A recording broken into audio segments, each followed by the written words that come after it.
Worli hit and run प्रकरणामध्ये Mumbai crime ब्रांचकडून 5 जणांना ताब्यात घेण्यात आलेलं आहे।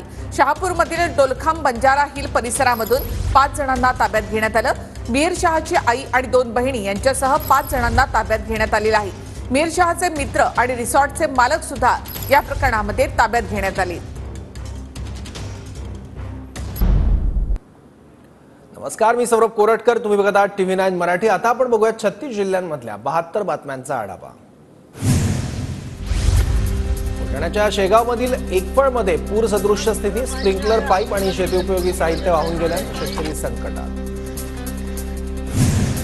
बुलढाण्याच्या 17 मंडळांमध्ये अतिवृष्टी, खामगाव, शेगाव, मोताळा तालुक्यांमध्ये मुसळधार पाऊस, 11,000 हेक्टरवरील पिकांचं नुकसान, पंचनामे करून नुकसान भरपाई देण्याची शेतकऱ्यांची मागणी। बुलढाण्याच्या खामगावात पावसाचा हाहाकार, अतिमुसळधार पावसामुळे पिकांचं नुकसान, पिंपरी गवळी गावातील घरात पाणी शिरलं, जनजीवन विस्कळीत। अतिवृष्टीने नुकसान झालेल्या शेतकऱ्यांना तात्काळ मदत द्या, अन्यथा मुंबई गाठणार, शेतकरी नेते रविकांत तुपकर यांचा इशारा। सिंधुदुर्गच्या कुडाळमध्ये अतिमुसळधार पावसामुळे शेती पिकांचं मोठं नुकसान, नागरिकांच्या घरात पाणी शिरलं। कोल्हापुरात अजूनही पंचगंगा नदीची पाणी पातळी वाढलेलीच, नदीचं पाणी पात्राबाहेर गेल्यानं शेतीचं नुकसान। TV9 मराठीच्या प्रेक्षकांसाठी खास पंचगंगा नदीचं रौद्र रूप दाखवणारी ड्रोनची दृश्य।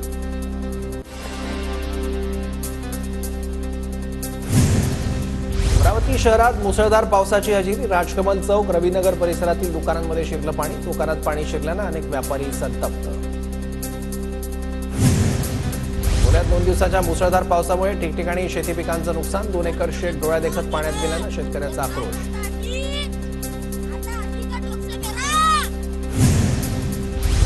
जळगावच्या शेलगाव बॅरेज प्रकल्पाचे 10 दरवाजे 1 मिलीमीटर उघडले, तापी नदी पात्रात 25,846 क्युसेकनं विसर्ग सुरू।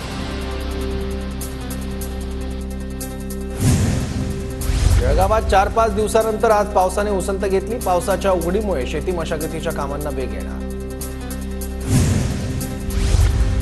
वाशिममध्ये माळेगाव ते अमनवाडी रस्ता अवघ्या 15 दिवसात उखडला, पहिल्याच पावसात कंत्राटदाराचं पितळ उघडं पडलं, रस्त्याचं काम निकृष्ट दर्जाचं झाल्याचं समोर।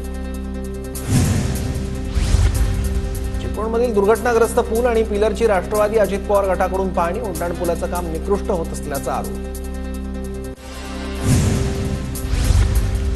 नाशिकला पाणी पुरवठा करणाऱ्या गंगापूर धरणात 26% पाणीसाठा, तर दारणा धरणात 28% पाणीसाठा, नाशिक जिल्ह्याला मुसळधार पावसाची प्रतीक्षा कायम।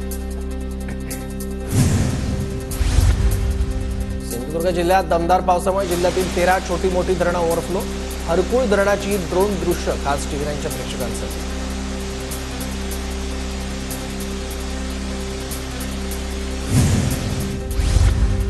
चिपळूणमधील वशिष्ठी नदीची पूरस्थिती नियंत्रणात, पाऊस थांबल्यामुळे सखल भागात साठलेलं पाणी कमी व्हायला सुरुवात।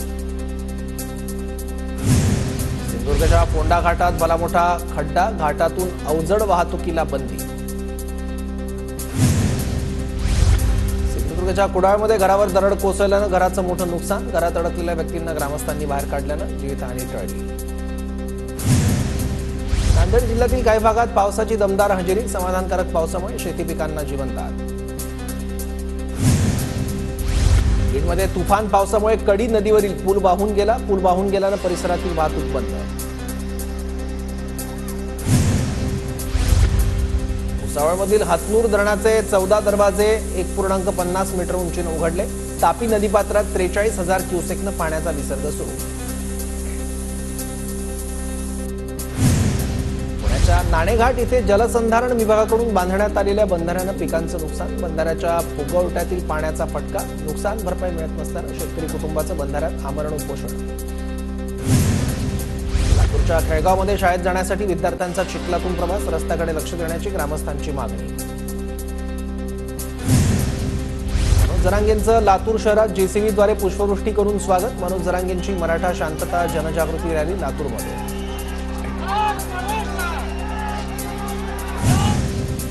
बारामतीत महायुतीकडून रविवारी जनसन्मान रॅलीचं आयोजन, अर्थसंकल्पातील तरतुदी जनतेपर्यंत पोहोचवण्याच्या दृष्टीने रॅली, मुख्यमंत्री आणि उपमुख्यमंत्री उपस्थित राहण्याची शक्यता।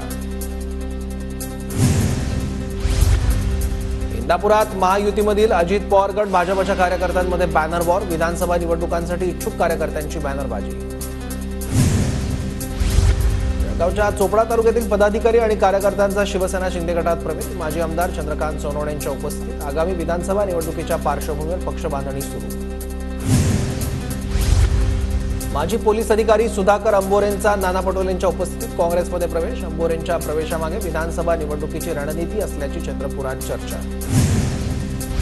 दुधाला दर मिळण्यासाठी संभाजीनगरच्या फुलंब्रीत काँग्रेसचं आंदोलन. दूध उत्पादक शेतकऱ्यांसाठी संभाजीनगर जळगाव राष्ट्रीय महामार्ग रोखून आंदोलन. बीड जिल्ह्यात धनगर आरक्षणाच्या मागणीसाठी 2 ठिकाणी 9 दिवसांपासून बेमुदत उपोषण सुरू. धनगर समाजाचा एसटी प्रवर्गात समावेश करण्याची आंदोलकांची मागणी. नांदेडमध्ये माजी मंत्री डॉक्टर माधवराव किन्हाळकरांची भाजपला सोडचिठ्ठी. सूर्यकांता पाटलांनंतर आता माधवराव किन्हाळकर यांचा राजीनामा. वाळू धोरण निश्चितीच्या राज्य समितीवर जळगावचे जिल्हाधिकारी आयुष प्रसाद यांची नियुक्ती. वाळू धोरण निश्चित करण्यासाठी महसूल विभागानं राज्यस्तरीय समिती गठीत केली. फलटणमध्ये संत ज्ञानोबा माऊलींच्या पालखी सोहळ्याच्या निमित्तानं भाजपकडून वैद्यकीय तपासणी आणि चहा वाटप. माजी खासदार रणजितसिंह नाईक निंबाळकरांकडून वारकऱ्यांची सेवा. वाशिममध्ये भाजपचे तालुका समन्वयक सुनील शर्मांचं मागील 2 दिवसांपासून उपोषण सुरू. निकृष्ट रस्त्याच्या चौकशीसह कंत्राटदारावर कारवाई करण्याची मागणी. साताऱ्याच्या जकातवाडीमध्ये भारतीय भटके विमुक्त विकास आणि संशोधन संस्थेचा 41वा पुरस्कार वितरण सोहळा संपन्न. शरद पवारांच्या हस्ते 3 प्रमुख पुरस्कार प्रदान. वाशिममध्ये भ्रष्टाचाराच्या चौकशीसाठी जिल्हाधिकारी कार्यालयासमोर उपोषण. उपोषणाच्या समर्थनार्थ व्यापाऱ्यांकडून अनसिंग बाजारपेठ बंद. राष्ट्रीय स्वयंसेवक संघाच्या रेशीमबागमधील स्मृती मंदिरात पोलिसांकडून मॉक ड्रिल. जळगावमधील आपलं सरकार सेवा केंद्र चालक आणि सीएसटी केंद्र चालकांचं तहसीलदारांना निवेदन. संघटनेच्या वतीनं शासकीय मानधन वाढवण्याची मागणी. अहमदनगर महापालिकेच्या आयुक्तपदी देवीदास पवार यांची नियुक्ती. बांधकाम परवानगीला लाच प्रकरणात आयुक्त पंकज जावळे फरार असल्यानं पवार यांची नियुक्ती. छत्रपती शाहू महाराज परदेशी शिष्यवृत्तीच्या अटी रद्द करण्याची मागणी. अन्यथा 15 जुलैपासून आंदोलन करणार. गोंदियाच्या बहुजन अधिकार मंचाचा इशारा. यवतमाळमध्ये जिल्हा परिषदेकडून ग्रामपंचायतीला देण्यात आलेलं इन्सिनेटर मशीन बंद अवस्थेत. सॅनिटरी नॅपकिनची विल्हेवाट लावणारं मशीन पहिल्या दिवसापासून बंद. गोंदियाच्या देवरी जिल्हा परिषद शाळेत शिक्षकाची बदली केल्यानं विद्यार्थ्यांचं आंदोलन. सीईओच्या आश्वासनानंतर आंदोलन मागे. वर्ध्याच्या आष्टी तालुक्यातील काही गावात दुबार पेरणीची वेळ. पावसानं दडी मारल्यानं शेतकऱ्यांवर पेरणीचं संकट. धुळ्यात पाणी प्रश्नावरून शेतकरी आक्रमक. सुरत नागपूर महामार्गावर नेर गावाजवळ शेतकऱ्यांचा रास्ता रोको. अक्कलपाडा आणि लाठीपाडा धरणातून शेतीसाठी पाणी उपलब्ध करून देण्याची मागणी. वाशिम तालुक्यात सखल भागात पाणी साचल्यानं पिकांचं नुकसान. पीक वाचवण्यासाठी शेतकऱ्यांकडून शर्थीचे प्रयत्न.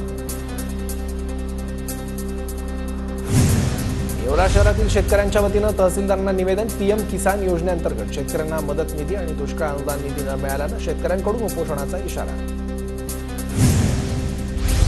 पालघर जिल्ह्यात काही अंशी पावसाची विश्रांती. शेतकऱ्यांकडून भात लावणीच्या कामांची लगबग. पुण्याच्या भोरमधील हिरसड मावळ खोऱ्यात भात लावणीच्या कामांना वेग. पुरेसा पाऊस झाल्यानं शेतकऱ्यांकडून भात लावणीची लगबग. बीडच्या परळीत सोयाबीनच्या दरात मोठी घसरण. सोयाबीनला प्रति क्विंटल 4,500 रुपये भाव मिळाल्यानं शेतकरी हवालदिल. लातूरच्या कृषी उत्पन्न बाजार समितीत मागच्या 6 दिवसांपासून अडत व्यापाऱ्यांचं आंदोलन. अडत बाजार बंद असल्यानं शेतकऱ्यांचा 25,000 क्विंटल शेतीमाल पडून. ज्ञानेश्वर माऊली महाराजांची पालखी आज फलटण नगरीत मुक्कामी. तरडगाव इथल्या रिंगण संपल्यानंतर माऊलीचं तरडगाववरून फलटणकडे प्रस्थान. ज्ञानोबा माऊलींच्या पालखीत विठुरायाचा अनोखा भक्त. आळंदी देवाची इथून पानसळ कुटुंबियांची घरातील देवघरासह पंढरीची वारी.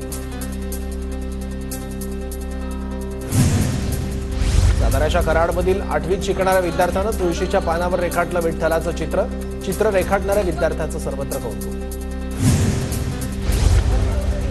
पंढरपुरात सेवाशक्ती संघर्ष एसटी कर्मचारी संघटनेच्या वतीनं विठुरायाला दुग्धाभिषेक. सरकारला एसटी कर्मचाऱ्यांच्या मागण्या मान्य करण्याची संधी द्यावी यासाठी विठ्ठलाला दुग्धाभिषेक साकडं.